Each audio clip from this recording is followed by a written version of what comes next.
بزرگوں کی روحیں آتی ہیں ہمارے گھروں میں شب برات کے حلوے کھانے، کھچڑے کھانے اور پتہ نہیں کیا کیا کرنے. بڑے بڑے لوگوں کی روحیں آتی ہیں ہمارے یہاں، کہتے ہیں بزرگوں کی روحیں آتی ہیں. میرے بھائیوں، قرآن کہتا ہے جو روح میرے پاس آ جاتی ہے وہ دوبارہ لوٹ کر نہیں جاتی. اچھا ایک بات بتائیے، دنیا میں تھرڈ کلاس کی زندگی ہے، آدمی مر گیا، اچھے کام کیا ہے، پھر وہ آخرت میں چلا گیا، برزخ میں چلا گیا، اب وہ پھر فرسٹ کلاس کی زندگی سے کوئی تھرڈ کلاس کی زندگی میں آئے گا؟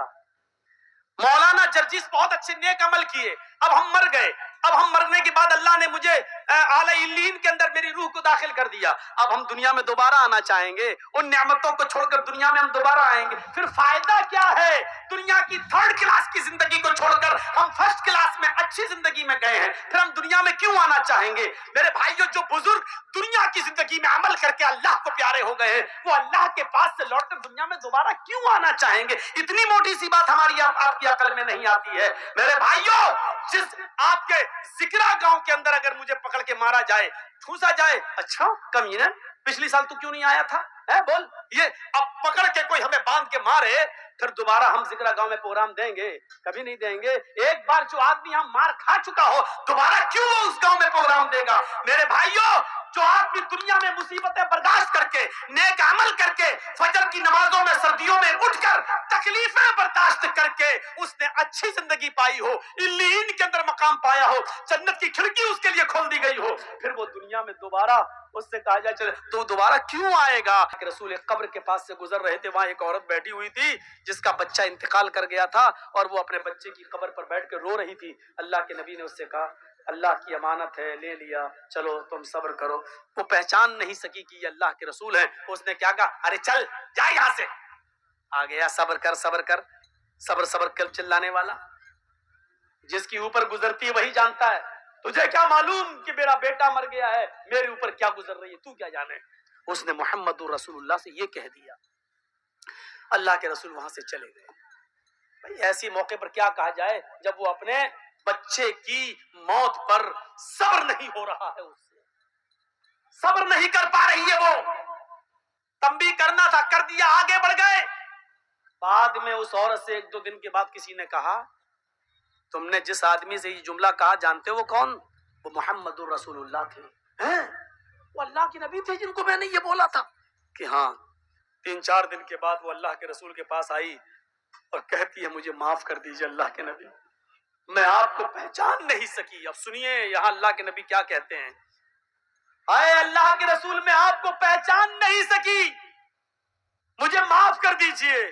آپ نے مجھے اس دن صبر کی تلقین کی تھی، میں صبر کر رہی ہوں. اے اللہ کے رسول مجھے صبر آ گیا، میں نے صبر کر لیا، آپ مجھے معاف کر دیجئے. میں نے آپ سے کہا چل چل، تو کیا جانے، جس کی اوپر گزرتی وہ جانتا. مجھے صبر آ گیا. تو اللہ کے نبی نے مسکراتے ہوئے کیا کہا؟ نہیں، 4 دن کے بعد صبر آیا ہے نا؟ نہیں. انما الصبر عند الصدمۃ الاولی، صبر تو اس وقت ہوتا ہے جب مصیبت پہنچے، اسی وقت صبر کیا جائے. بعد میں تو سبھی کو صبر آ جاتا ہے، 2 4 5 6 دن کے بعد، 1 ہفتے کے بعد تو سبھی کو صبر آ جاتا ہے. آج اگر 4 دن کے بعد تمہیں صبر آیا ہے تو کیا آیا ہے؟ میں نے آپ سے کہا چل چل، تو کیا جانے، جس کی اوپر گزرتی وہ جانتا. مجھے صبر آ گیا. تو اللہ کے نبی نے مسکراتے ہوئے کیا کہا؟ نہیں، 4 دن کے بعد صبر آیا ہے نا؟ نہیں. انما الصبر عند الصدمۃ الاولی، صبر تو اس وقت ہوتا ہے جب مصیبت پہنچے، اسی وقت صبر کیا جائے. بعد میں تو سبھی کو صبر آ جاتا ہے، 2 4 5 6 دن کے بعد، 1 ہفتے کے بعد تو سبھی کو صبر آ جاتا ہے. آج اگر 4 دن کے بعد تمہیں صبر آیا ہے تو کیا آیا ہے؟ اصل صبر تو اس دن تھا جس دن تمہارا بیٹا مرا تھا اور تم اپنے بیٹے کے قبر کے پاس بیٹھ کر رو رہی تھی اور اس وقت میں کہہ رہا تھا صبر کرو. اس وقت تم صبر کرتی تو تمہیں اجر ملتا، تمہیں انعام ملتا، تمہیں اللہ کی یہاں ثواب دیا جاتا. 4 دن کے بعد معافی مانگ رہی ہو اور کہہ رہی ہو کیا مجھے صبر آ گیا.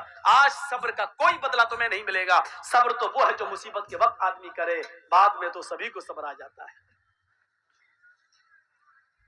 صبر کو سمجھنے کی کوشش کرو. صبر یہی نہیں ہے ایک گاؤں کا مکھیا ہے، پولیس اور ایس ایس پی اور ڈی ایم سے اس کے تعلقات ہیں، ہم غریب آدمی ہیں، اس نے پکڑا تھپڑا ہٹ اور ہم پٹ گئے، کچھ نہیں کہہ رہے ہیں اس کو. کیوں؟ مکھیا ہے، اچھے تعلقات ہیں، صبر کر لیا. یہ صبر نہیں ہے، یہ صبر نہیں ہے، یہ ظلم کو سہنا ہے. یہ بزدلی ہے. آپ نے صبر نہیں کیا. آپ کے دل میں یہ تھا اگر آج اس کے پاور کے برابر میں ہوتا یا اس کے برابر میرے پاس پیسہ ہوتا یا یہ پوسٹ میری ہوتی تب دیکھیں یہ کیسے ظلم کرتا, تب میں اس کو بتاتا. آپ ظلم صبر نہیں کر رہے ہیں, آپ ظلم سہ رہے ہیں, اور ظلم کو سہنا ایک اور جرم ہے, ایک اور پاپ ہے, ایک اور گناہ ہے, ایک اور یہ بزدلی. آپ نے مسلمان کبھی بزدل نہیں ہوتا ہے. مسلم قوم ظلم سہنے کے لیے پیدا نہیں ہوئی ہے. آپ کے اندر غصہ ہے, ہونا چاہیے. میں نہیں کہتا ہوں کہ غصہ آپ مت ہوئیے, میں کہتا ہوں کہ اگر غصہ آپ کے اندر ہے تو اس غصے کو پرورش کیجئے, اس غصے کو پالیے.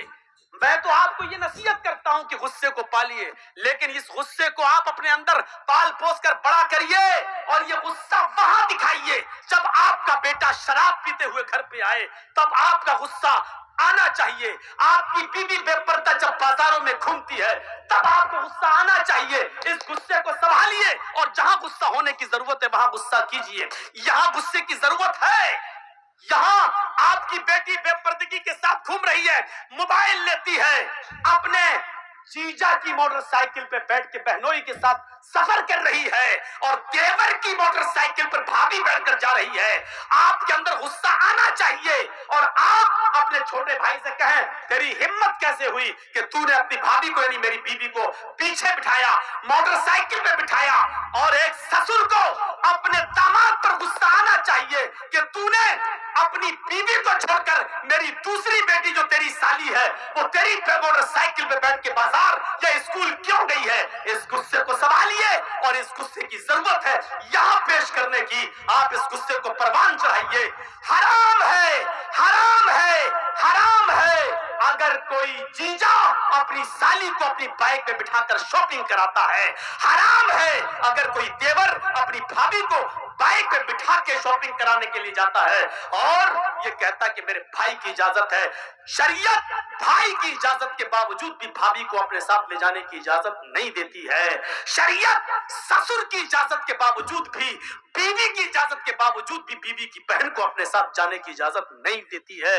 شریعت شریعت ہے, نہ تیری بیوی کا قانون چلے گا نہ تیرے باپ کا قانون چلے گا. یہاں قانون چلے گا تو فاطمہ کے باپ کا قانون چلے گا. اگر مسلمان ہو تو فاطمہ کے باپ کے قانون کو مانو, اپنی بیوی کے باپ کا اور اپنی بیوی کا قانون نہیں. شریعت شریعت ہے, کسی کے باپ کی جاگیر نہیں ہے. مجھے جو کہنا تھا کہہ دیا. جس کو برا لگتا رہے. اگر برا لگتا ہے تمہیں تو اللہ کی قسم میں کامیاب ہو گیا. اگر میری بات تمہیں چبھی ہے تو اللہ کی قسم میں اپنے جلسے میں کامیاب ہو گیا. اور اگر میری بات کا برا نہیں لگا تو ہمیں سوچنا پڑے گا کہ ہمارا جلسہ کامیاب ہوا ہے یا نہیں ہوا ہے. کیونکہ جب برا ہی نہیں لگ رہا ہے تو اس کا مطلب یہ کہ آپ وہی کرو گے جو کرتے آ رہے ہو, اور جب وہی کرنا ہے جو کرتے آ رہے ہو تو پھر یہ جلسہ بیکار ہے. آپ کا یہاں بیٹھنا بیکار ہے. رات کے 1 بجے 1:30 بجے 2 بجے تک یہاں بیٹھ کر اپنی آنکھیں پھوڑنا بیکار ہے, کیونکہ آپ کو کوئی ثواب نہیں ملے گا میرے پیارے ساتھیوں. اور سب سے زیادہ سخت عذاب اکلت بسلیوت بجہنم یومئذ لہا, قیامت کے دن جہنم کھینچ کر لائی جائے گی. جہنم کے اندر 70,000 لگامیں پڑی ہوں گی اور جہنم کو کھینچ کر لایا جائے گا. جب جہنم کو کھینچ کر لایا جائے گا جہنم چیخ رہی ہوگی. اور سنو, ہاں سنو, قرآن سننے کے لیے بلایا, حدیث سننے کے لیے جرجیز کو دعوت دی تو سنو, ہاں سنو. جہنم جب کھینچ کر لائی جائے گی اللہ کہے گا اے جہنم کیا چاہتی ہے. جہنم چیخے گی اور کہے گی اکلت بسلاس, اے اللہ میرے اندر 3 قسم کے لوگوں کو پہلے ڈال, 3 گناہگاروں کو میرے اندر پہلے ڈال. اللہ کہے گا اے جہنم بتا تیرے اندر 3 کون سے گناہگاروں کو ڈالو. سب سے پہلے وہ نام لے گی, اے اللہ عقوق الوالدین, ماں باپ کے ستانے والوں کو, ماں باپ کو رلانے والوں کو جہنم میں میرے اندر سب سے پہلے پھینک. دنیا میں جو اپنے ماں باپ کو ستایا کرتے تھے, ماں باپ کے ساتھ ظلم کرتے تھے, ماں باپ کو نظر انداز کرتے تھے, ماں باپ کو خون کے آنسو رلاتے تھے, پال پوس کر ماں باپ نے بڑا کیا, ان کو اذیت اور تکلیف دیتے تھے, ان کو تو جہنم کے اندر میرے پیٹ میں پہلے ڈال. اللہ جہنم کی خواہش پوری کرے گا اور ماں باپ کے نافرمانوں کو جہنم کے اندر ڈال دیا جائے گا. پھر جہنم کہے گی شیخ زانن، اے اللہ میرے اندر بوڑھا آدمی جو دنیا میں زنا کرتا تھا، بوڑھے لوگ جو دنیا میں زنا کرتے تھے، بڑھاپے کے باوجود وہ لڑکیوں کی جسموں سے کھیلا کرتے تھے، ان کی عزتوں کو تار تار کرتے تھے، ان کو بہلا پھسا کر اور ان کو غلط کام کے لیے آمادہ کرتے تھے. اے اللہ ان بوڑھے ان بزرگ زناکار لوگوں کو تو میرے اندر ڈال. نوجوان سے تو ایک بار غلطی ہوتی ہے، وہ جوانی کا نشہ ہے، حالانکہ وہ بھی جہنم میں سزا بھگتیں گے، وہ اپنے حساب کتاب کے بعد جہنم میں جائیں گے، لیکن جہنم جن کو مانگ رہی ہے وہ کہہ رہی ہے کہ میرے اندر بوڑھے زناکاروں کو، بوڑھے زانیوں کو تو میرے اندر ڈال، جنہوں نے بڑھاپے کے بعد بھی، جبکہ اس عمر میں شہوت کم ہو جاتی ہے، اس عمر میں شہوت کی کمی ہو جاتی ہے، اس کے باوجود انہوں نے لڑکیوں کی عزت سے کھلواڑ کیا. اے اللہ اس بوڑھے زانی کو تو جہنم کے اندر ڈال. اللہ بوڑھا زنا کرنے والے بوڑھوں کو بھی جہنم کے اندر ڈال دے گا.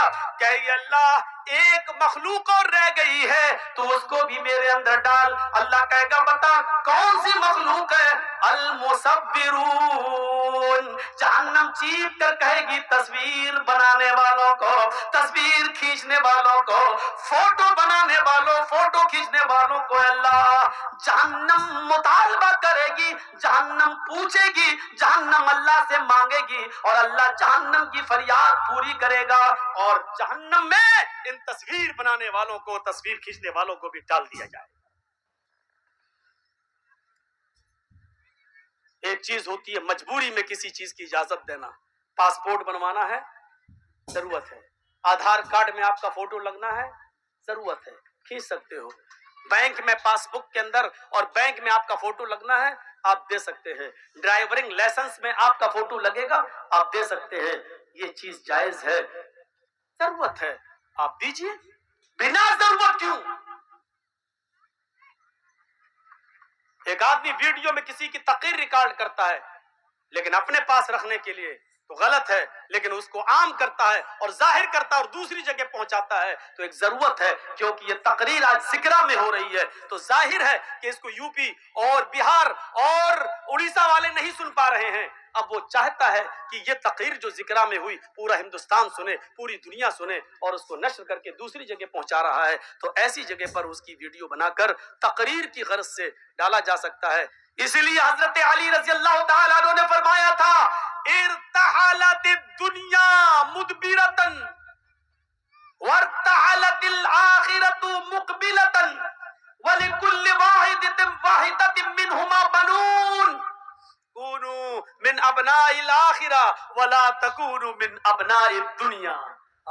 سنو میرے بھائیو، حضرت علی نے کیا کہا تھا؟ بخاری شریف کی حدیث کے الفاظ ہیں. حضرت علی کہتے ہیں ارتحالت الدنیا مدبرتن، لوگو یہ دنیا جو ہے جس کے پیچھے تم پڑے ہو، سونا اور چاندی، دولت، پیسہ اور مال جس کے پیچھے تم پڑے ہو، یہ دنیا تمہیں پیٹھ دکھا کر بھاگ رہی ہے. وارتحلت الآخرۃ مقبلتن، اور آخرت تمہارے سامنے آ رہی ہے، آخرت تمہارے سامنے آ رہی ہے. اچھا سنیے، میری عمر اس وقت 40 کے قریب ہو چکی ہے، 1-2 سال اوپر ہی ہے، کم نہیں ہے. تو 40 سال کا مطلب کیا ہوا ہے؟ 40 سال مان لیجئے اللہ نے میری زندگی 70 سال کی دی ہے تو اس کا مطلب کیا ہوا؟ ایک مثال دے رہا ہوں. 40 سال دنیا نے مجھے پیٹھ دکھا دیا ہے، دنیا مجھے پیٹھ دکھا چکی ہے. 40 سال مجھے پیچھے چھوڑ چکی ہے، دنیا نے مجھے 40 سال کا پیٹھ دکھا دی ہے. یعنی اب جرجیس یہ چاہے کہ یہ 40 سال مجھے دوبارہ مل جائے تو یہ دنیا جرجیس کو وہ کھوئے ہوئے وہ 40 سال واپس نہیں کر سکتی ہے. والآخرت مقبل، اور آخرت جو ہے وارتحلت الآخرت مقبلتن، اور آخرت سامنا کر رہی ہے. یعنی 40 سال ہماری دنیا سے چھوٹ گئے اور آخرت کے 40 سال ہم قریب ہو گئے. یعنی آخرت آ رہی ہے اور دنیا پیچھے جا رہی ہے. تو اللہ کے نبی کیا فرماتے، حضرت علی کیا کہتے ہیں؟ دنیا دنیا دنیا پیٹھ دکھا رہی ہے، آخرت تمہارا مقابلہ کر رہی ہے. دنیا جیسے جیسے تمہیں چھوڑ قریب آتی جا رہی ہے، اور ان دونوں میں سے ہر ایک کے بیٹے ہیں، ہر ایک کی اولادیں، یعنی دنیا کے بھی بیٹے ہیں اور آخرت کے بھی بیٹے ہیں، دنیا کے بھی بیٹے ہیں اور آخرت کے بھی بیٹے ہیں۔ وَلِكُلِّ وَاحِدَةٍ مِّنْهُمَا بَنُونَ، ان دونوں میں سے ہر ایک کی اولادیں ہیں، دنیا کی بھی اولاد ہے اور آخرت کی بھی اولاد ہے۔ كُونُوا مِنْ أَبْنَاءِ الْآخِرَةِ، آخرت کی اولاد بنو، وَلَا تَكُونُوا مِنْ أَبْنَاءِ الدُّنْيَا، دنیا کے بیٹے مت بنو، دنیا کی اولاد مت بنو، دنیا کی اولاد مت بنو، یعنی دنیا کی دولت میں مت پھنسو، سونے اور چاندی کے پیچھے مت پڑو، بلکہ آخرت کی اولاد بنو، یعنی آخرت کماؤ، ایک ایک نیکی کو غنیمت جانو، ایک ایک ثواب کے کام کو کرو، ایک ایک اچھا کام کرو، آخرت کی اولاد بنو۔ سنو، اس کے بعد حضرت علی کیا کہتے ہیں؟ دنیا کی اولاد مت بنو، آخرت کی اولاد بنو، اس لیے کہ فَإِنَّ الْيَوْمَ عَمَلٌ وَلَا حِسَابَ وَغَدًا حِسَابٌ وَلَا عَمَلَ، اس لیے کہ آج اس دنیا میں عمل ہے، حساب نہیں ہے، اس دنیا میں عمل ہے، حساب نہیں ہے، یعنی تم جو بھی کرو گے تم سے کوئی حساب کتاب نہیں لیا جائے گا۔ دنیا میں نماز پڑھو گے تم سے حساب کتاب نہیں لیا جائے گا، روزہ رکھو گے کوئی پوچھ تاچھ نہیں ہوگی، شراب پیو گے تو تم سے کوئی پوچھے گا نہیں، جوا کھیلو گے تو تمہارا کوئی حساب کتاب نہیں ہوگا۔ اب یہ تمہیں سوچنا ہے کہ نماز پڑھنا ہے، روزے رکھنا ہے، حج کرنا ہے، زکوٰۃ دینا ہے، مدرسوں میں چندہ کرنا ہے یا نہیں دینا یا نہیں، یہ ساری چیزیں تمہیں سوچنا ہے، تمہیں سوچنا ہے، یا شراب پینا ہے، جوا کھیلنا ہے، زنا کرنا ہے، کیا کرنا ہے، یہ تمہیں سوچنا ہے۔ لوگوں، فَإِنَّ الْيَوْمَ عَمَلٌ وَلَا حِسَابٌ، دنیا میں عمل ہے، حساب نہیں، آج عمل ہے، کوئی پوچھ تاچھ کرنے والا نہیں، وَغَدًا حِسَابٌ وَلَا عَمَلٌ، اور کل قیامت کے دن حساب و کتاب ہوگا، کوئی عمل نہیں، کل قیامت کے دن حساب کتاب ہوگا، کوئی کام نہیں، اب نہ شراب پینے دی جائے گی، نہ نماز پڑھنے دیا جائے گا، نہ تمہیں روزہ رکھنے دیا جائے گا، نہ جوا کھیلنے دیا جائے گا، کل صرف حساب ہی حساب ہوگا، کوئی عمل نہیں ہوگا۔